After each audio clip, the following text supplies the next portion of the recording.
big travel show. I'm out here, bare knuckle Hawaii, cornering felony Charles Bennett. We got a road show for you today, guys. And I absolutely do not like the direction that things are going with Sean Strickland, and I don't like the direction that things are going with Joe Rogan. We're going to get into that. Plus, we're going to get into Cowboy Cerrone's recent comments on Conor McGregor. We're going to get into Nate Diaz versus Jake Paul rumors from very, very extremely credible sources. We're going to get into all that. We're going to get into the fact that Armin is saying that he would beat Habib Nurmagomedov. He said it. He said he would beat him. We're going to get into the fact that things are stirring up in the mixed martial arts space. We've got a lot of big updates for you, and we're going to get into all that. We just made out here to Honolulu, Hawaii. Felony is fighting in a couple days. He is fighting bare knuckle for BKFC. He KO'd somebody stiff in his last fight. And technically, it wasn't a KO. It was a TKO. But Felony dropped him, put him through the ropes, broke his jaw, and had him trying to quit on the stool while his corner essentially said they need one more round. And then he went out there and he got finished. And he did not want to answer the bell. So we have a big show for you today, guys, out here from Hawaii. So, guys, first things first, make sure you follow Fight Circus at Fight Circus on Instagram. They are home of the freak show fights. They got whatever you need. If you like that freaky stuff, man, they got it for you. And make sure you send your coach to studiomillions.com. Studio Millions will get their gym right, pack their gym full of students who stay, pay, and refer. Studiomillions.com. Send your coach there. Your coach will love you and thank you and appreciate you for it. And you'll be glad you did because you helped your coach out. So anyways, let's get right into it. First things first, big news. Sean Strickland is under investigation, guys. He is under investigation by the word police. And Sean said the F word, guys. He said that Bad Bunny is a British cigarette, and that was a while ago, but it's still being pressured because he's got a big title fight against Khamzat Chimaev coming up. And we're going to get into Jake Paul's comments on Khamzat Chimaev as well, which is fucking in left field. Jake is obviously trolling at that point. But Sean Strickland called Bad Bunny the F word. And now Variety magazine is pressuring Paramount for a comment to see if they condone him saying this or if they feel that he should get canceled. We're back on this bullshit, guys. We're back on this bullshit, this cancel bullshit. They just don't stop, guys. Like, listen, man, I have someone in my family who is very, very gay. He's a very gay man. He's extremely gay. Like stereotypically extremely gay.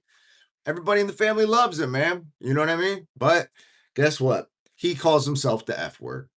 And I don't think he would even be offended if Strickland called him or anyone else the F word, but that's not what Strickland was doing. Strickland is talking about another celebrity in a political context and exercising free speech. Now, obviously, if you disagree with that, that's cool. But that's the point of free speech, is people saying shit you disagree with. So they are trying to go after Paramount. And my big question is, oh shit, the moderator himself, Felony Charles Bennett, in the building. Felony went downstairs. He keeps getting recognized every time he goes downstairs. I told him, I gotta hop on a fucking live, man. Turn on subscriber only mode. Okay, so yeah, if you want to hit the chat, I guess Felony has it subscriber only mode. He's a genius when it comes to this YouTube stuff. I'm barely learning how to work it. But yeah, so you got MMA legend Felony Charles Bennett in the chat. If you want to interact with him, you got to subscribe, man. And shout out to everybody that's already subscribed and got notifications on, because I love it when the chat pops off. I prefer to have a conversation. I prefer to connect. But yeah, so Strickland called him the F word, which I think is funny. You know what I mean? Like when people call each other that. That's That's just a fun word to say, guys. And you don't even need to mean it derogatory to somebody that likes that sort of behavior with another dude. You don't even need to mean it that way. You just call somebody that. Maybe in traffic, maybe at the gym, maybe your boy is staying home with his girlfriend and you call him that. And then that would be like way out of context because that's the opposite of what that means, but it's funny to say it, right? So, yeah, Variety magazine is now the word police, and they are on Strickland's ass, and they're trying to get a statement from Paramount to disavow what Strickland said. And we'll see how that goes, man. But I don't like the way this. It's like, man, just leave the motherfucker alone, man. He's a cage fighter. He's allowed to feel that way. And guess what? Guess what? Hot take. You're allowed to not agree with other people's lifestyles or behaviors. You could think it's gross. You could think it's not for you. You could not want that to be the Super Bowl halftime show. You're allowed to think that way. Now, is that counterintuitive to what they're going to tell you at a liberal college? I guess, right? But at the same time, that's kind of what the country was built on, right? Like, so, free speech and the better idea should win. Strickland added again, yeah, bro. So they're on him because when Bad Bunny performed at the Super Bowl, he called him a British cigarette, the F word. If I say it on here, it'll get me canceled. So we can't say the word on here. But it's a word that means a man who likes man in a derogatory way, right? Whatever that word would be that starts with a F. And yeah, now Variety magazine is going in on him, trying to get him canceled by Paramount, which is unneeded drama because the dude's got a title fight coming up. So hopefully Paramount doesn't crack. I know Dana wouldn't crack. That's been said. Yeah, that's what I'm saying. But now because he's got a title fight, they're trying to fuck with him. You know what I mean? Now they're like, oh, now you're gonna go win a title. Watch us go complain to your employer and try and get you canceled before you have a title fight. That's that's how shady they are. They didn't do it right then. They didn't do it when it happened. They held on to it and waited till they had maximum leverage. And now they want to put the pressure on Paramount. You see how these people operate, man? Slime balls. Nah, I don't see any problem. Hey, a lot of us don't see any problem. What about our feelings, guys? What about people that like to just run around and say shit and not have to fucking walk on eggshells and, tiptoe on thin ice all the time? Maybe we just like fucking around and saying shit. Maybe we got thick skin and we don't take it offensive and we call each other names. We agree. We're fighters. You know how many times Felony calls me the N word every day? Do I get offended? Do I go tell BKFC, Felony called me the N word, guys? Can you guys disavow that word publicly? No! It's words, guys. It's words. Speaking of which, no telling what we might do. Felony is still trying to convince me to hop on the vlog with him in blackface. Felony thinks it's a good idea for me. What do you guys think? Should I go in blackface on Felony's blog? Is that the play? Should we just should we just go all in and just see if there is cancel culture still or not? I don't know. Jake Paul's talking about doing it. Jake Paul is saying he's going to go in blackface soon as a response to Drewski. And as a witness, guys, Felony wanted to go in whiteface first. Felony wanted to go in whiteface first, and Drewski unfortunately beat Felony to it. I think Felony's got a whole we're not going to talk about what Felony wants to do in whiteface. It's fucking hilarious. And it's really like fucked up in a lot of ways, but it's really fucking hilarious. And yeah, that will go ultra viral. Go beyond viral. It'll break the internet. And Vanity or whatever they're called, Variety magazine will be very upset at Felony Charles Bennett. And you know, if he goes as Mr. Everywhere and I go as Mr. Black, or maybe he's Mr. Black and I'm Mr. Everywhere, and then the vlog will be called Mr. Black Everywhere, and it's me and Felony in opposite facial colors, causing shenanigans and getting into mischief, guys. You know what I'm saying? Trying to expand the Overton window, so to speak. Trying to find out what is acceptable free speech in this country. If we still have a country, right? Speaking of still having a country, Also, man, a lot of people are upset at Joe Rogan and the direction he's going. A lot of people are upset, and I don't like what Joe's doing on a different tangent, right? Everybody's complaining about the way he got at Theo Vaughn and said that Theo Vaughn sounds like he's lost his marbles because Theo Vaughn had some points that resonate with what's being said in the country right now, that like our government is being controlled by another government and some people over there don't have our best interest in mind, and that we're in these wars, and the politicians are doing things with people who are too young to be doing things. And like Theo had some points. If you keep your ear to the streets, you know what he's talking about. Joe Rogan dismissed it. And while I understand what Joe's doing, because Jesse on Fire, another YouTube superstar,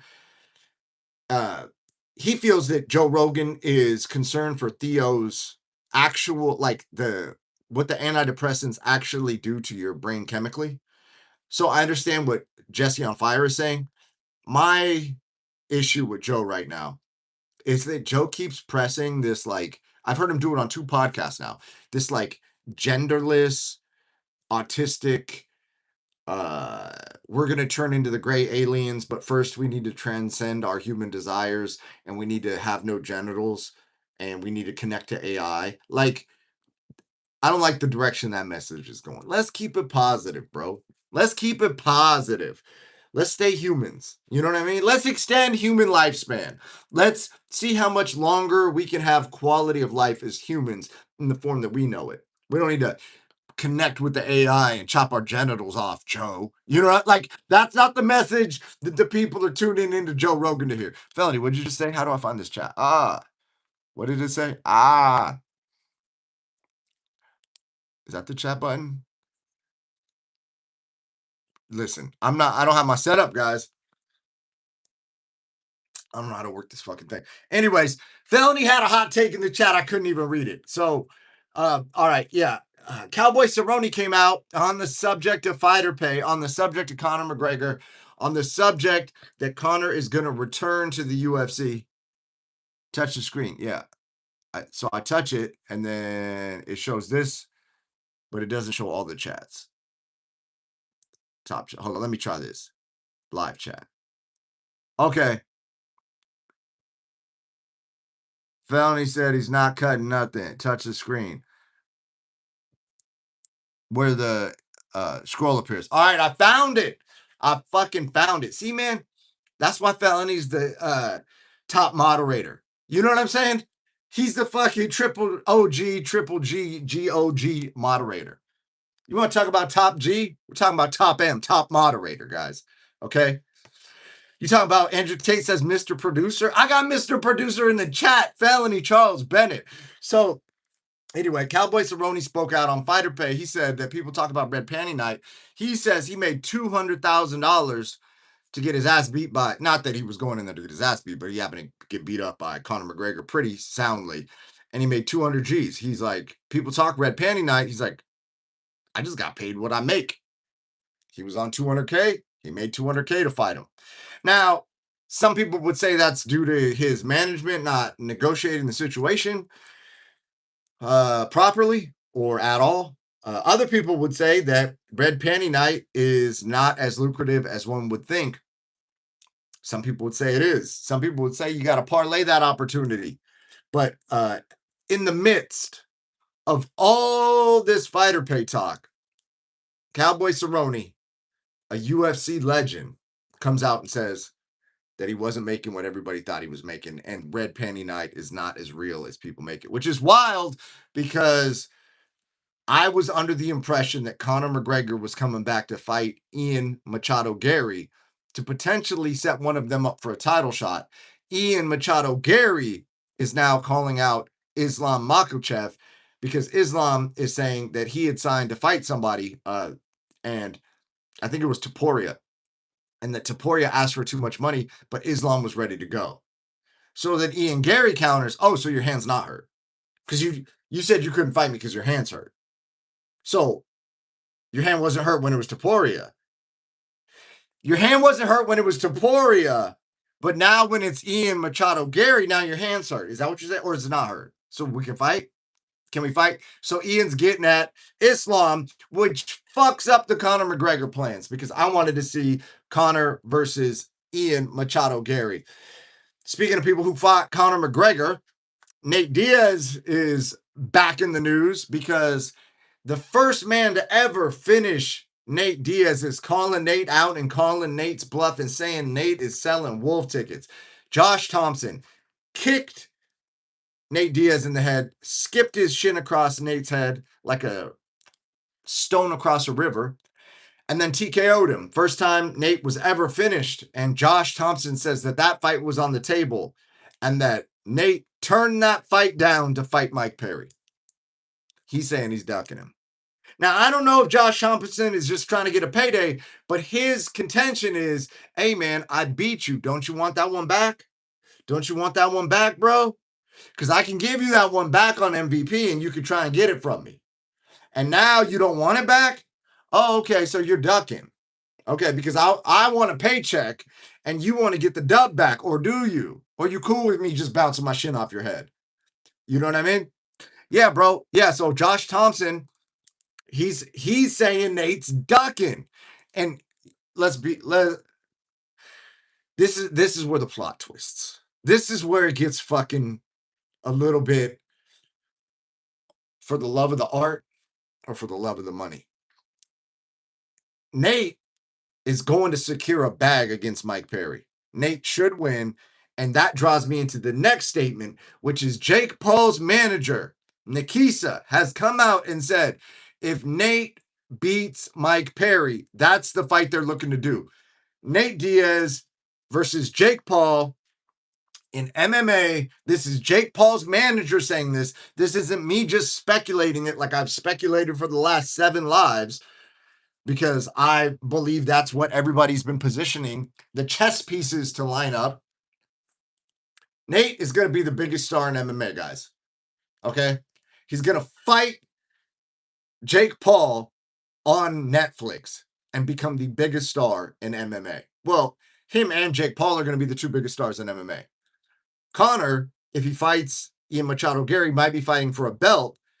But at this point, the Netflix deal will have Jake and Nate solidified as the 2 biggest stars, and they will surpass Conor McGregor on sheer eyeballs alone. That Netflix deal is going to get so many fucking people watching.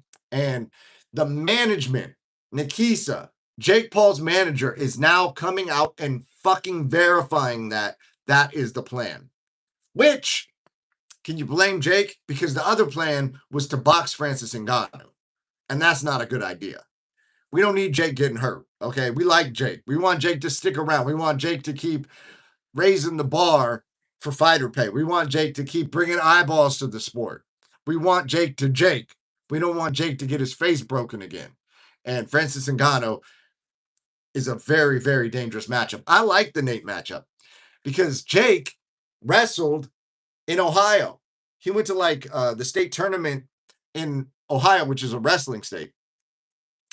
And the fact that he's able to compete at that level in wrestling, and that he was trying to walk on the NFL and he did like the combine and he has like really good numbers actually, that he's quite athletic, he's quite big, he could potentially stuff takedowns, and he's already beat Nate in boxing. He might have a chance. MMA legend Felony Charles Bennett agrees that Jake Paul might have a chance. Jake has also come out, as we discussed on yesterday's live, that Nate has essentially the weakest and worst hands he's ever felt. He's got no punching power, can't box.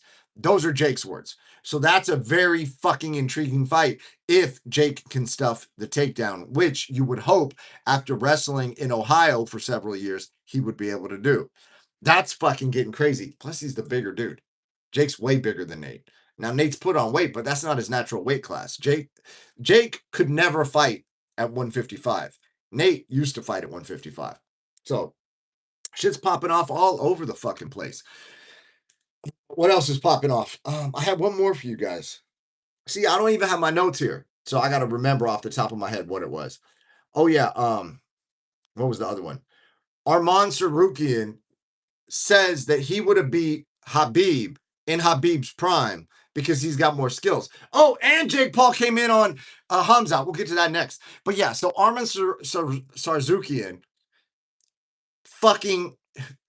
Okay, it's one thing to hype yourself up. It's one thing to build a fight. It's another thing to say things that don't make sense. Now, the question is this: does he really believe that he would beat Habib? Does Armin really believe he would beat Habib? Man, and then Hamza went in on Armin and says that Armin's going to Jake Paul's gym and that he's not really training the way he should and he's wrestling small guys. So there's like a little, I think maybe Hamza's like just kind of trolling him a little bit, like kind of like when you're boys and you're jocks, you kind of like fuck with each other, right? Like, hey, bro, fucking call your homie a F word because he's hanging out with his girlfriend and skipping the gym. You know what I mean? Like that kind of like thing. So I don't think Hamzat really means anything towards Arman, but I believe Arman either really believes he would beat Habib or he's just saying it. Felony says that dude's good. He said that ninja's good. To whom are we referring? Felony. Yeah, and so then Jake Paul went in on Hamzat, and he says that's why the UFC is dying because the UFC is 30 years old. They've lost the plot. They're not fighter first, and they have boring wrestlers like Hamzat Chimaev. So Jake is going that now. This is where it gets crazy because Hamzat is from fucking Chechnya, and they don't play. I fucking personally know somebody that was over there for that reality show when the Chechnyans pulled up and there was all the fucking riots and shit going on. Those dudes will they live by it's a different world over there. It's a different world. They will fucking attack and go back home. So they Jake might not want that smoke. He might not want the smoke with Hamzat because Hamzat might fucking bite his nose off in the street or something. You know what I mean? Some crazy shit. You guys see the videos of Darren Till and Hamzat back when they were hanging out every day, and they're like driving down the wrong side of the fucking traffic, doing 100, gone out of their fucking minds, like fucking knives and shit. Dude, yeah. Hamzat, at least he used to be. He used to be a wild boy. So yeah, shit's getting crazy. I'm gonna go downstairs. I'm gonna link with Felony. He's down there signing autographs, signing babies' foreheads. It's a whole lot going on. Anywhere we go, especially fight related, he's getting recognized. We got recognized on the beach. He was taking selfies with fucking locals. You know what I mean? It was like, dude, yeah. So I'm gonna pop down there. I'm gonna link up with the moderator of all moderators, Felony Charles Bennett, downstairs, guys. Maybe we'll hop on a live while we're both out here before the fight or something like that. No telling what we might do. We might just go get a makeup artist and do something crazy and then go get fucking canceled before the fight. No fucking telling what we might do. But hey, I appreciate you guys for subscribing. And I'm trying to stay consistent, even if it's a travel day. And I appreciate you guys showing up, hopping in the chat. Shout out to Felony for moderating, man. I really love doing these lives with you guys. And I will see you tomorrow. Peace.